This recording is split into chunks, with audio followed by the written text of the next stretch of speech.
এবার জীবিত অভিবাসীদের মৃত দেখিয়ে তাদের যুক্তরাষ্ট্র ছাড়তে বাধ্য করছে ট্রাম্প প্রশাসন। যুক্তরাষ্ট্রে অভিবাসীদের অস্থায়ী বৈধ অবস্থান বাতিল করতে ট্রাম্প প্রশাসন এই অভিনব কৌশলের আশ্রয় নিয়েছে।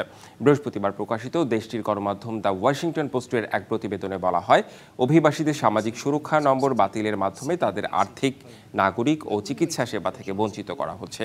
অভিবাসীদের স্বেচ্ছায় দেশ ত্যাগে বাধ্য করতে এবং আইনত অদৃশ্য করে তুলতে তাদের নাম মৃতদের একটি সরকারি ডেটাবেজে যুক্ত করা হচ্ছে। এর ফলে তারা সামাজিক সুরক্ষা নম্বর ব্যবহার করতে না পারায় ব্যাংক অ্যাকাউন্ট খুলতে, চাকরি পেতে, চিকিৎসা নিতে, কর রিটার্ন জমা দিতে বা সরকারি কোনো সেবা পাচ্ছেন না।